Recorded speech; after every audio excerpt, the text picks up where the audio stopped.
الحمد لله وكفى وسلام على عباده الذين اصطفى اما بعد۔ دیکھو، بات چل رہی تھی عشق رسول صلی اللہ علیہ وسلم، صحابیات کو کیسا عشق تھا، صحابہ کو کیسا عشق تھا، اور جانوروں کو عشق تھا۔ اس طریقے سے ابھی علماء دیوبند، ان علماء کو رسول اللہ صلی اللہ علیہ وسلم سے کیسا عشق تھا، اس میں حضرت مولانا قاسم نانوتوی رحمۃ اللہ علیہ کا قصے گزرے، مولانا رشید احمد گنگوئی رحمۃ اللہ علیہ۔ اب مولانا حسین احمد مدنی رحمۃ اللہ علیہ کا عشق رسول دیکھیے۔ حضرت مولانا حسین احمد مدنی رحمۃ اللہ علیہ دارالعلوم دیوبند میں پڑھاتے تھے، اور مشاہرہ اتنا تھا، یعنی ان کی سیلری اتنی تھی کہ مشکل سے گزارا ہوتا تھا اس زمانے کے اعتبار سے۔ جو کچھ ملتا گھر کی ضروریات پر لگ جاتا، اسی وجہ سے حج بھی نہ کر سکے، مگر دل میں تمنا بہت تھی۔ حتیٰ کہ کتابوں میں لکھا ہے کہ جب حج کے دن شروع ہوتے تھے تو آپ کو گھر کے اندر چین نہیں آتا تھا، عشق اتنا تھا جی۔ حج کے دن شروع ہوتے تھے تو ان کو گھر کے اندر چین نہیں آتا تھا، کبھی ادھر چلے جاتے کبھی ادھر چلے جاتے، حتیٰ کہ دسترخوان پر کھانا کھاتے ہوئے بھی جب خیال آ جاتا تو کہتے معلوم نہیں عشاق کیا کر رہے ہوں گے۔ یعنی بیت اللہ میں جو گئے ہیں نا، وہ عاشق ہے نا، کہ فرمایا عشاق کیا کر رہے ہوں گے۔ حج پر جانے والوں کو عشاق کہتے تھے۔ یہ خیال آتے ہی کھانا چھوڑ دیتے اور آہیں بھرنے لگتے اور کہتے کاش کوئی دن آئے کہ حسین احمد کو بھی اس جگہ کی زیارت نصیب ہو جائے۔ ایک دفعہ رات کو سوئے ہوئے تھے اور آنکھ کھل گئی، اٹھ بیٹھے، پریشانی سے نیند نہ آئی۔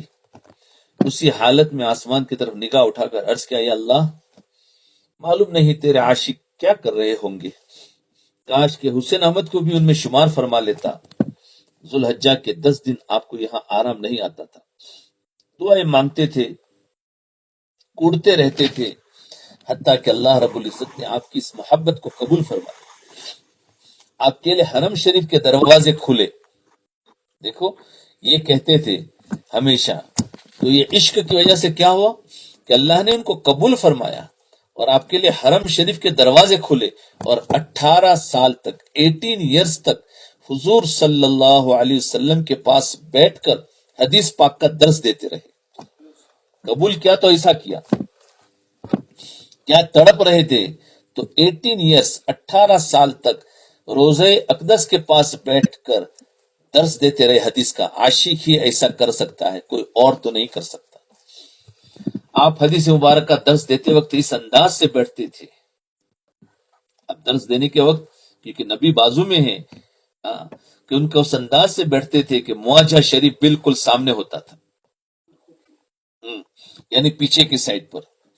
جو لوگ حج میں گئے ہیں وہ جانتے ہیں، یعنی جو مسجد بعد کی جو نئی بنی ہوئی ہے، یعنی حضور صلی اللہ علیہ وسلم کی پشت کی جانب، ایک تو سلامی بڑھتے ہیں چہرے کی جانب سے، تو پشت کی جانب کا جو حصہ پیچھے رہتا ہے جو مسجد کے اندر، تو وہاں پر ایسے بیٹھتے تھے کہ آپ کا چہرہ ان کی پشت کی طرف ہوتا تھا، اس کو کہتے ہیں مواجہ شریف۔ دروازے کھلے 18 سال تک، تو کہتے بیٹھتے کہ مواجہ شریف بالکل سامنے ہوتا تھا۔ ہم تو کہتے ہیں قال رسول اللہ صلی اللہ علیہ وسلم، مگر آپ حدیث شریف پڑھاتے تو فرماتے قال هذا الرسول صلی اللہ علیہ وسلم۔ سبحان اللہ، کیا فرماتے؟ قال نہیں، قال هذا الرسول صلی اللہ علیہ وسلم۔ جب آپ تعلیم سے فارغ ہوتے جی، جب آپ تعلیم سے فارغ ہو جاتے تو اکثر لوگوں نے دیکھا کہ رات کے اندھیرے میں عشاء کے بعد یا تہجد سے پہلے اپنی داڑھی مبارک سے حضور صلی اللہ علیہ وسلم کے روضہ اقدس کے قریب کی جگہ کو صاف کر رہے ہوتے تھے۔ اللہ، عشاء کے بعد، کیونکہ اس زمانے میں پبلک اتنی نہیں آتی تھی، اور پھر رات میں بھی عشاء کے بعد تہجد سے پہلے اپنی داڑھی مبارک سے حضور صلی اللہ علیہ وسلم کے روزہ اقدس کے قریب کی جگہ کو صاف کر رہے ہوتے تھے. سبحان اللہ.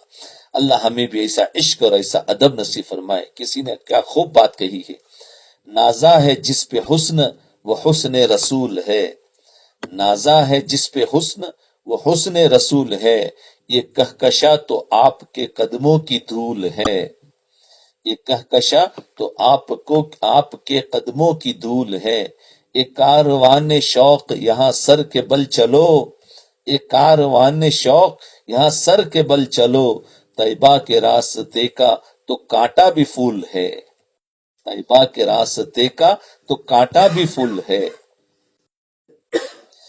نازا ہے جس پہ حسن وہ حسن رسول ہے، یہ کہکشا تو آپ کے قدموں کی دھول ہے، یہ کاروان شوق یہاں سر کے بل چلو، طیبہ کے راستے کا تو کانٹا بھی پھول ہے. سبحان اللہ. عاشق کی پہچان. ارے عاشق کی پہچان کیا ہے؟ عاشق وہ ہوتا ہے جو محبت کا دعویٰ کرے اور ایک ایک عمل حضور کے حکم کے مطابق کرے. اگر حضور صلی اللہ علیہ وسلم کی ادائے پسند نہیں ہے تو معلوم ہوا کہ زبانی محبت ہے، حقیقی نہیں ہے. کسی عارف نے کہا ہے، وہی سمجھا جائے گا شیدائے جمال مصطفیٰ، وہی سمجھا جائے گا شیدائے جمال مصطفیٰ، جس کا حال حال مصطفیٰ ہو، جس کا قال قال مصطفیٰ ہو. وہی سمجھا جائے گا، شیدا یعنی قربان، جمال مصطفیٰ حضور صلی اللہ علیہ وسلم پر قربان وہی سمجھا جائے گا جس کا حال حال مصطفیٰ ہو، جس کا قال قال مصطفیٰ ہو. حال یعنی جس کا عمل حضور کے عمل کے طریقے کے مطابق ہو، اور قال یعنی جس کی بات نبی کے بات کے مطابق ہو. یہ سچا عاشق ہے. لیکن کوئی عشق تو کہہ رہا ہے لیکن اس کا حال نبی کے سنتوں پر نہیں ہے، اس کی باتیں کچھ اور ہے، تو پھر یہ سچا عاشق نہیں. حضور صلی اللہ علیہ وسلم کا عاشق کون سمجھا جائے گا؟ جس کی باتیں حضور کے حکم کے مطابق ہو، جس کا عمل بھی حضور کے عمل کے مطابق ہو، سنت کے مطابق ہو. اللہ تعالیٰ کروڑوں رحمتیں نازل فرمائے علماء دیوبند کی قبروں پر کہ جنہوں نے حضور صلی اللہ علیہ وسلم کی ایک ایک سنت پر ڈیرے ڈالے اور حفاظت فرمائی. خواجہ عبد المالک صدیق رحمۃ اللہ علیہ کا عشق رسول. خواجہ عبد المالک یہ ہمارے دادا پیر ہے، ہاں، تو ان کا عشق رسول پیر صاحب کے جو شیخ ہے مرشد عالم رحمۃ اللہ علیہ، اور ان کے جو شیخ حضرت خواجہ عبد المالک صدیق رحمۃ اللہ علیہ. جی، ارے حضور کی محبت کی کیا باتیں پوچھتے ہو، حضور کی محبت کی کیا باتیں پوچھتے ہو. خواجہ عبد المالک صدیقی نے کیا ہی خوب کہا ہے. پنجابی اشعار ہے، ذرا دل کے کانوں سے سنیے گا. اب پنجابی تو کیا پڑھے ہم. ملے قطرہ عشق محمد دا بئی تخت شاہی دے لوڑ نہیں. ابھی چلو خیر وہ عشق کے اشعار ہے لیکن پنجابی زبان میں ہے. اس عشق رسول صلی اللہ علیہ وسلم کا ایک عجیب واقعہ، حضور صلی اللہ علیہ وسلم کی محبت کا ایک اور واقعہ سنا دیتا ہوں. میرے آقا صلی اللہ علیہ وسلم کے ایک ارشاد کا مفہوم ہے کہ میں اس وقت تک جنت میں نہیں جاؤں گا. دیکھو ہمارے نبی ہم سے کتنا پیار کر رہے ہیں کہ میں اس وقت تک جنت میں نہیں جاؤں گا جب تک کہ میری پوری امت کا حساب کتاب نہیں ہو جائے گا. اللہ اکبر. جب تک کہ میری پوری امت کا حساب کتاب نہیں ہو جائے گا. ایک صاحب اپنے ہاتھ میں ہمیانی لیے ہوئے جا رہے تھے، اس کے اندر کچھ پیسے تھے، سمجھے، ہمیانی کہتے ہیں پاکٹ، سمجھے، کچھ پاکٹ لیے ہوئے جا رہے تھے اپنی، یا ہاتھ کی کوئی بیگ تھی جس میں پیسے تھے، اس کے اندر کچھ پیسے تھے. ایک چور قریب سے بھاگتا ہوا ہاتھ سے وہ پاکٹ چھین لیا یا وہ بیگ چھین لیا، چھین کر نکل گیا. تھوڑی دور آگے گیا تو اس کی بینائی ختم ہو گئی، آنکھوں سے دکھائی کچھ نہیں دیتا تھا. اس نے وہی رونا چلانا شروع کر دیا کہنے لگا اے لوگو میں نے فلاں جگہ پر ایک آدمی کی ہمیانی چھینی ہے. پھر کیا کہنے لگا؟ اے لوگو میں نے فلاں جگہ سے فلاں آدمی کا ایک آدمی کی میں نے ٹھیلی اور اس کا بیگ چھین لیا ہے. مجھے اس جگہ پر لے جاؤ، کیونکہ دکھائی کچھ نہیں دے رہا تھا. مجھے جگہ پر لے جاؤ تاکہ میں اس سے معافی مانگ لوں اور میری آنکھوں کی بینائی لوٹ آئے. جب لوگ اسے وہاں لائے تو ہمیانی کے مالک وہاں سے جا چکے تھے، وہ تو تھے نہیں. قریب ایک حجام تھا، اس سے پوچھا کہ فلاں آدمی سے میں نے یہ تھیلی چھینی تھی، تم اسے جانتے ہو؟ اس نے کہا پہچانتا ہوں، نمازوں کے لیے وہ آتے ہیں، ہو سکتا ہے اگلی نماز کے لیے یہاں سے گزرے، اگر آئے تو میں تمہیں بتا دوں گا. چنانچہ اسے بٹھا دیا گیا. تھوڑی دیر کے بعد وہی آدمی گزرنے لگا. حجام نے کہا دیکھو یہ وہی صاحب گزر رہے ہیں. چور اس کے قدموں میں گر کر معافی مانگنے لگا. اس نے کہا کہ بھائی میں نے تو اسی وقت تجھے معاف کر دیا تھا. ہاں وہ تو ڈھونڈنے تھوڑی نکلے تھے، اسی وقت تجھے معاف کر دیا تھا. وہ بڑا حیران ہوا، پھر پوچھنے لگا اسی وقت مجھے معاف کر دیا تھا؟ انہوں نے کہا ہاں، اس لیے کہ میرے دل میں خیال آیا کہ تم میری تھیلی لے گئے ہو اور تم نے ظلم کیا ہے. آخر قیامت کے دن یہ مقدمہ پیش ہوگا، کہ اگر پیش ہوگا قیامت کے دن یہ مقدمہ پیش ہوگا تو پھر حساب کتاب ہوگا. تو اس طرح میرے محبوب صلی اللہ علیہ وسلم کو جنت میں جانے میں اتنی دیر ہو جائے گی، تو اس لیے میں نے معافی کر دیا تھا تاکہ وہاں کوئی حساب کتاب ہی نہ ہو اور میرے نبی کو تکلیف نہ ہو. اگر میں معاف نہ کرتا تو وہاں پر آتے اور تمہارے ساتھ وہ ہوتا، پھر نبی ساتھ میں ہوتے، پھر ان کو حساب میں دیر لگ جاتی. تو اس لیے میں نے تمہیں معاف کر دیا تھا. دیکھو کیا کیا سوچنے والے تھے، اتنی دیر ہو جائے. چنانچہ اسی وقت میں نے تجھے معاف کر دیا تاکہ نہ مقدمہ پیش ہو نہ حضور کو جنت میں جانے میں دیر لگے. دیکھو یہ تھا. جامع مسجد دہلی کے دروازے پر ایک معذور آدمی بیٹھا بھیک مانگ رہا تھا. عاشق فقیر کا واقعہ. جامع مسجد دہلی کے دروازے پر ایک معذور آدمی بیٹھا بھیک مانگ رہا تھا. ایک انگریز وہاں مسجد کو دیکھنے کے لیے آیا. ہم نے بھی دیکھا کہ جامع مسجد کو انگریز دیکھنے کے لیے آتے جاتے ہیں. وہ انگریز بڑا عہدہ رکھتا تھا. جب وہ اس فقیر کے پاس سے گزرا تو اس نے سلوٹ مارا. جب وہ اس فقیر کے پاس سے گزرا تو اس نے سلوٹ مارا تاکہ کچھ دے جائے. چنانچہ اس انگریز نے اسے کچھ پیسے دے دیے.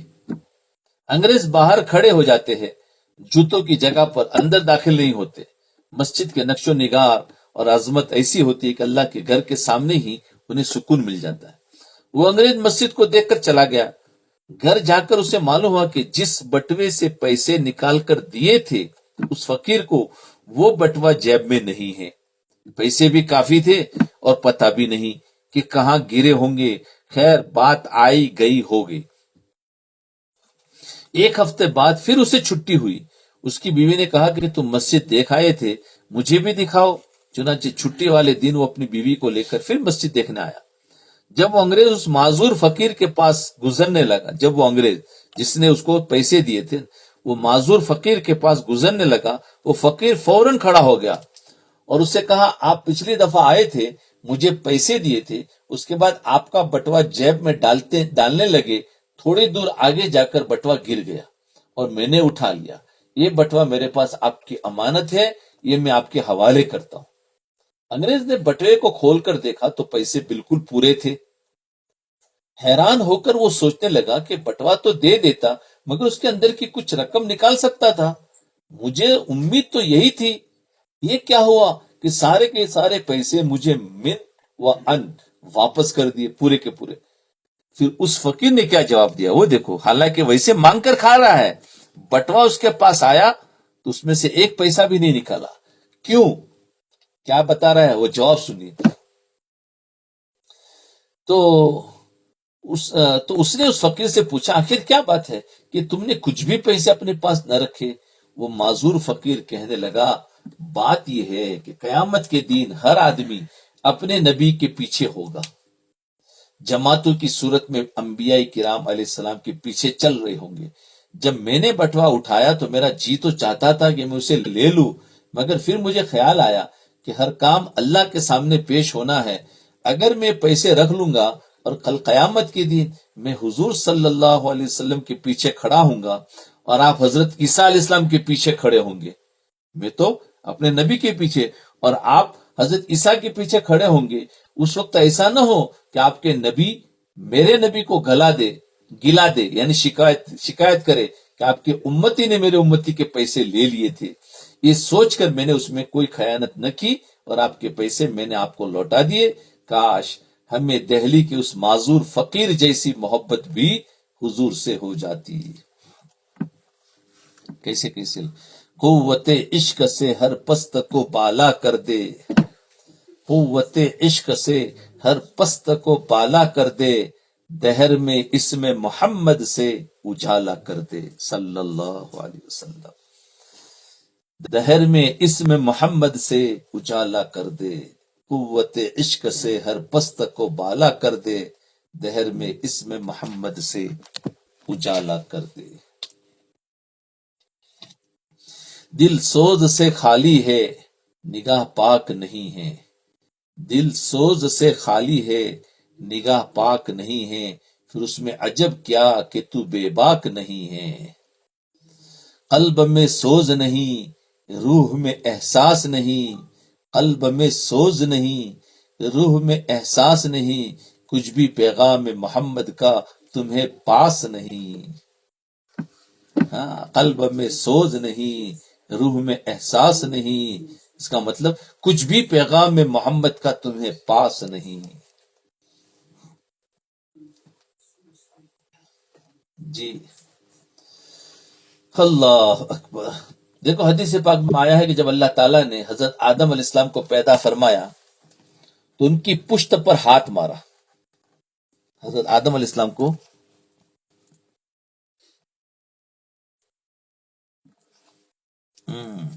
مت سے اجالا کر دے. جی اس پر ہاتھ مارا، اس ہاتھ کو ہم نے اپنے ہاتھ پر قیاس نہیں کر سکتے، وہ دست قدرت تھا. جب اللہ رب العزت اپنا دایاں ہاتھ ان کی پشت پر مارا تو آدم علیہ السلام کے اولاد نکل پڑی جن کے جسم بالکل انسان جیسے تھے، آنکھیں تھی، زبان تھی، ساخت پورے تھی، مگر جسم بالکل چھوٹے تھے. ان کے چہرے نورانی تھے. پھر اللہ تعالیٰ نے اپنا بایاں دست مبارک مارا تو اولاد نکل پڑی جو جسامت اور شکل و صورت میں تو ویسی ہی تھی مگر ان کے چہرے سیاہ تھے. حضرت آدم علیہ السلام نے جو ان کی طرف دیکھا تو پوچھا یہ پروردگار یہ کون ہے؟ فرمایا گیا تیری اولاد ہے. جب اولاد کا لفظ سنا تو آدم علیہ السلام ان کی طرف دوبارہ متوجہ ہوئے.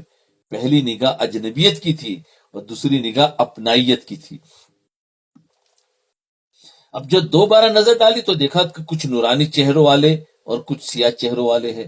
چونکہ باپ کی یہ تمنا ہوتی ہے کہ سب اولاد با کمال ہو، اس سے جب آدم علیہ السلام نے کچھ چہروں کو نورانی دیکھا اور کچھ کو سیاہ دیکھا تو عرض کیا کہ میرے پروردگار تو نے ان سب کو ایک جیسا کیوں نہ بنا دیا؟ تو اللہ رب العزت نے ارشاد فرمایا میں نے اس بات کو پسند کیا کہ میں پہچانا جاؤں. گویا فریق فی الجنہ و فریق فی السعیر، سفید چہروں والے جنت میں اور سیاہ چہروں والے جہنم میں جائیں گے. آدم علیہ السلام کی اولاد سے امتحان مقصود تھا، جس میں پاس ہونے والے تھے وہ سعید اور نورانی چہروں والے تھے، اور جو امتحان میں فیل ہونے والے تھے وہ شقی اور سیاہ چہروں والے تھے. یہ دو طرح کے اولاد آدم تھے. اس کے بعد اللہ رب العزت نے اولاد آدم کو بھی مخاطب کر کے فرمایا. حدیث پاک میں آیا ہے کلمتن عیانن، یعنی اللہ تعالیٰ نے اولاد آدم پر بغیر پردوں کے تجلی فرمائے. کلمہ عیانن یعنی کھلے بغیر پردوں کے تجلی فرمائے اور ہم کلامی کا شرف عطا فرمایا.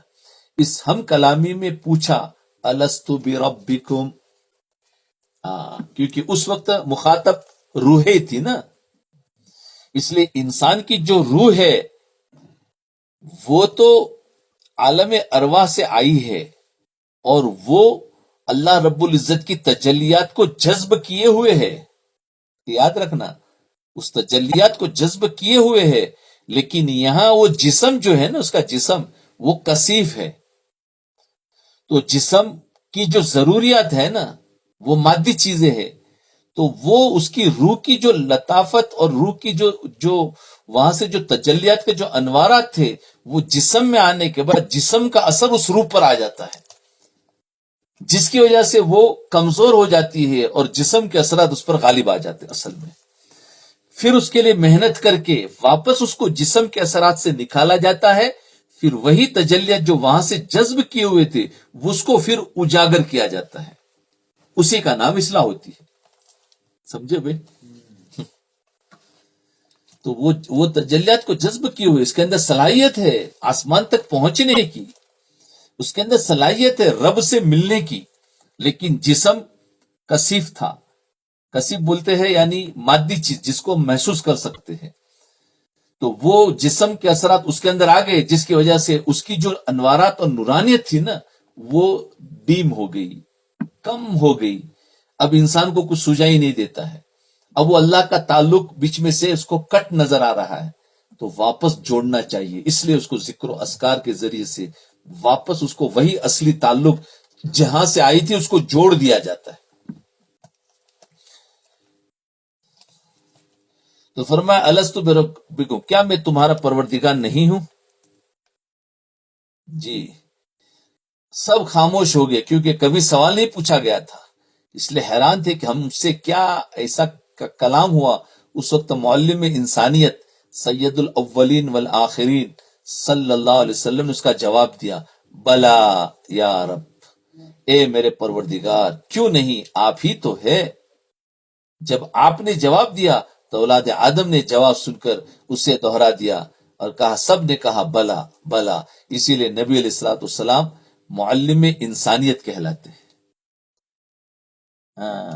معلم انسانیت کے معلم ہے. اس وقت آپ کو نبوت مل چکی تھی. حدیث پاک میں آیا ہے کہ میں تو اس وقت بھی نبی تھا جب آدم علیہ السلام ابھی پانی اور مٹی میں تھے، میں اس وقت بھی نبی تھا. جی بنایا تو سب سے پہلے، بھیجا ہے سب کے بعد میں. سمجھے؟ آدم علیہ الصلوۃ والسلام سے بھی پہلے اللہ نے نبی علیہ الصلوۃ والسلام کو نبوت دے دی تھی، بنا دیا تھا. ہے لیکن آئے دنیا میں سب سے اخیر میں. اسی لیے تو فرمایا کہ سب کے یعنی جو ان کے مانیں گے تو ہی یہ آخری نبی کو جو مانے گا وہی پکا ایمان والا گنا جائے گا، باقی سارے کہ سب کی نبوت فیل ہے. اس ہم کلامی کے موقع پر انسانوں کو دو تحفے عطا ہوئے. ایک تو اللہ رب العزت نے اپنا جمال دکھا کر دو تحفے ملے. ایک تو اللہ رب العزت نے اپنا جمال دکھا کر، یعنی اللہ رب العزت نے ڈائریکٹ ہم سے بات کی نا، بغیر پردوں کے، تو جمال ہے نا. جمال دکھا کر سوز عشق عطا کیا، اس سے عشق ملا. جمال دکھا کر سوز عشق یعنی عشق کا ایک نشہ، سوز کو کیا کہیں گے اردو میں آسان، درد.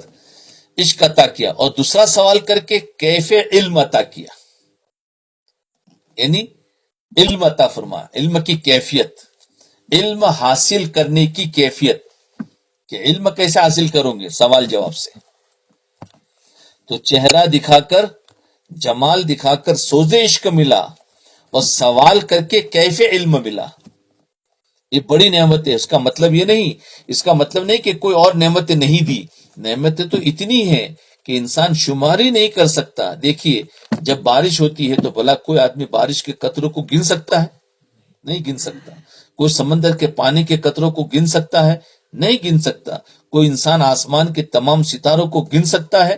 نہیں گن سکتا. کوئی انسان پوری دنیا کے ریت کے ذرات کو گن سکتا ہے؟ نہیں گن سکتا. کوئی انسان ساری دنیا کے درختوں کے پتوں کو گن سکتا ہے؟ نہیں گن سکتا. سنو اور دل کے کانوں سے سنو. فقیر پھر بھی یہی کہتا ہے کہ بارش کے قطروں کو گننا ممکن ہے، سمندروں کے قطروں کو گننا ممکن ہے، ساری دنیا کی ریت کے ذرات کو گننا ممکن ہے، درختوں کے پتوں کو گننا ممکن ہے، آسمان کے ستاروں کو گننا ممکن ہے، مگر اللہ رب العزت کی نعمتوں کو گننا ممکن نہیں ہے. فرمایا وَإِن تَعُدُّوا نِعْمَةَ اللَّهِ لَا تُحْصُوهَا، اگر تم اللہ کی نعمتوں کو شمار کرنا چاہو تو تم ان کو نہیں گن سکتے۔ چنانچہ نعمتیں تو بے شمار ہے، لیکن ان میں دو بڑی نمایاں نعمتیں ہیں، ایک سوز عشق والی اور دوسرا کیف علم والی۔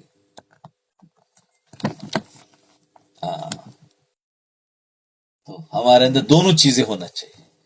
اس وقت کیا ہے، ہمیں اگر ایک ہی چیز رہ گئی، علم حاصل کرو کوئی بھی، تو سوز عشق نہیں ہے تو پھر انسان آگے نہیں بڑھ سکتا۔ دونوں چیزیں ہو تو اللہ تک مل جاتا ہے۔ اللہ رب العزت نے سوز عشق کے لیے دھڑکتا ہوا دل بنایا۔ عشق کہاں رہے گا؟ ہاتھ پیر میں نہیں رہے گا، عشق کے بننے رہنے کی جگہ دل ہے، دھڑکتا ہوا دل۔ اور کیف علم، علم کہاں رہے گا؟ تو اس کے لیے پھڑکتا ہوا دماغ دیا۔ جی، علم کہاں رہتا ہے؟ دماغ میں، اور عشق کہاں رہتا ہے؟ دل میں۔ تو دل دماغ اگر پاک ہو گئے تو پھر پوری باڈی پاک، اور دل دماغ گندے ہو گئے پوری باڈی گندی۔ تو اس لیے سوز عشق کے لیے دل دیا۔ اب اس دل میں اللہ کا عشق نہ ہو تو ظاہر بات ہے کسی اور کا عشق ہوگا۔ اور دماغ کے لیے اللہ کا علم دیا، اگر وہ علم نہیں ہے تو پھر ظاہر بات ہے دوسرا علم ہوگا۔ برتن بنا دیے جاتے ہیں، دماغ کی غذا، دیکھو جسم میں یہ دو برتن بنا دیے، پھڑکتا ہوا دل اور دھڑکتا ہوا دل اور پھڑکتا ہوا دماغ۔ انسان کے جسم میں یہ دو برتن بنا دیے، دل کی غذا عشق ہے اور دماغ کی غذا علم ہے۔ دماغ کو علم ملے تو دماغ بہت اچھا رہتا ہے، فریش ہو جاتا ہے، اور دل کو عشق ملے تو دل بڑا خوش ہو جاتا ہے۔ اب اس کو اگر حقیقی عشق دو تو مزیدار ہے، ورنہ وہ مجازی عشق یعنی دنیا کے کتے بلوں کا عشق لے گا، جانوروں کا عشق لے گا۔ تو وہ لیکن یہ ہے کہ دل کی غذا عشق ہے، اس لیے اس کو اس عشق میں سے نکال کر اللہ کے عشق میں ڈالا جاتا ہے۔ اور دماغ کی غذا علم ہے۔ برتن بنا دیے جاتے ہیں مگر غذا نہ دی جاتی تو یہ ناانصافی ہوتی۔ اس لیے فرمایا لیس بظلام للعبید، اللہ تعالیٰ اپنے بندوں پر ظالم نہیں ہے۔ جسے اللہ تعالیٰ نے پیٹ لگا دیا، اللہ تعالیٰ نے پیٹ لگا دیا تو اس کی ضرورت کے لیے زمین پر بھیجنے سے پہلے اس میں پھل میوے اور غذائیں بھی رکھ دی۔ جب پیٹ بنایا ہے تو پیٹ کو بھرنے کی چیزیں بھی تو رکھنی پڑے گی نا۔ یہ تو کیا ہوا کہ پیٹ بنایا اور پیٹ کو بھرنے کی چیزیں نہیں۔ تو اس طریقے جب دماغ بنایا تو دماغ کو بھرنے کے لیے چاہیے، جب دل بنایا تو دل کے بھرنے کے لیے بھی تو کچھ چاہیے، جب پیٹ بنایا تو پیٹ کے بھرنے کے لیے کچھ چاہیے، تو اس کے لیے پھل اور میوے اور غذائیں رکھ دی، اسے بچھونا بنا دیا۔ چنانچہ پیٹ بھرنے کے تمام انتظامات مکمل کر دیے، اس لیے کہ ایک ضرورت تھی جسے بالآخر پورا ہونا تھا۔ دل اور دماغ بھی بھوکے تھے، دل اور دماغ بھی بھوکے تھے، ان کو بھی غذا کی ضرورت تھی، تو اللہ تعالیٰ نے اپنا جمال دکھا کر سوز عشق عطا فرمایا اور دل کی غذا بنی، اور سوال پوچھ کر کہ کیف علم عطا فرمایا، سوال پوچھ کر علم کی کیفیت کہ جو دماغ کی غذا بنی۔ عشق کا مقام دل ہے، گویا عشق کی آتش دل میں ہوتی ہے اور اس کا دھواں زبان پر تذکرے کی صورت میں باہر نکلتا ہے۔ سبحان اللہ۔ عشق کی آتش یعنی دل میں جب عشق کی آگ بھڑکتی ہے نا تو ظاہر بات ہے ہر آگ کا ایک دھواں ہوتا ہے، تو یہ دل میں عشق کی جب آگ ہوگی تو زبان سے جو نکلے گا وہ دھواں بن کر اس کا تذکرہ نکلے گا۔ دھواں زبان پر تذکرے کی صورت میں آتا ہے کہ جس کا عشق ہوگا پھر اس کا وہ نام لے گا، پھر اس کی وہ تعریف کرے گا، اس کے نام لینے میں اس کو مزہ آئے گا تو اس کا دھواں نکلے گا۔ اس لیے دل کی غذا ذکر الہی، اس لیے فرمایا دل کی غذا کیا ہے؟ ذکر الہی، اور دماغ کی غذا علم الہی ہے۔ دل کی غذا ذکر الہی اور دماغ کی غذا علم الہی۔ بس ہر انسان کے پاس دل و دماغ ہے، اور آج ہر ایک کے دل و دماغ بھوکے ہیں، کیونکہ عشق تو دیا ہے لیکن عشق ان کو اللہ کا نہیں دیا، چیزوں کا دے دیا۔ کہیں مال کی محبت ہے، کہیں چیزوں کی محبت ہے، کہیں انسانوں کی محبت ہے، تو وہ عشق اس کے دل میں بھر گیا ہے. جی، حالانکہ اللہ نے بنایا تھا اپنے عشق کے لیے کہ میں اس میں رہوں. ہم نے اللہ کو نکال دیا اور دوسروں کو بٹھا دیا. تو گھر تو بنایا تھا اللہ نے، یہ دل کیا ہے؟ یہ اللہ نے بنایا نا. تو بنایا تو اللہ نے اپنے رہنے کے لیے، لیکن ہم نے کیا کیا؟ ہم نے اللہ کو نکال کر دوسروں کو بٹھا دیا. تو اب خود دیکھو کہ ایک آدمی نے گھر اپنے رہنے کے لیے یہ زمین پر بناوے، اور پھر ایک آدمی باہر سے آوے ہمیں نکال دے اور وہ اس گھر میں رہنا شروع کر دے، تو کوئی بیوقوف کہے گا نہیں، کہے گا اس کو کہ کمال ہے یار، اس نے تو ہڑپ کر لیا، چوری کر لی کہ مالک کو نکال دیا، حالانکہ اس بیچارے نے محنت سے بنایا تھا. تو ایسا ہی ہوا آج کہ ہمارا دل یہ اللہ کا گھر ہے، اللہ نے اپنے رہنے کے لیے بنایا تھا، لیکن ہوا یہ ہے کہ ہم دنیا میں آنے کے بعد ہم نے اللہ کو ایک طرف نکال دیا اور ساری چیزوں کو دلوں میں بھر دیا. جی، عشق. اور علم ہمیں حاصل کرنا تھا کہ اللہ تک کیسے پہنچوں، تو اس اللہ کے علم تو حاصل کیا نہیں، ہم نے سوچا کہ میں اللہ کے دشمنوں تک کیسے پہنچوں، اس کا علم حاصل کر لیا. علم ہے ہمارے پاس، لیکن وہ علم کہاں لے جا رہا ہے؟ اللہ کے حکموں کو توڑوا رہا ہے. جی، گناہوں کی طرف لے جا رہا ہے. پھر وہ علم ہمیں فائدہ نہیں دے گا. تو اللہ نے ہمیں دماغ دیا تھا، اس میں اپنا علم رکھنے کے لیے ہم نے اس میں سے وہ علم نکال کر ہم نے دوسروں کو علم بھر لیا. تو ہم نے امانت میں خیانت نہیں کی. خیر، اللہ تعالی ہم سب کو اپنے دل میں اپنا عشق حقیقی نصیب فرمائے، اور ہمارے دماغ میں اللہ تعالی علم الہی عطا فرمائے، اور دونوں کو مل کر ہمیں اللہ اپنا قرب نصیب فرمائے، ہمیں دنیا اور آخرت میں کامیابی عطا فرمائے.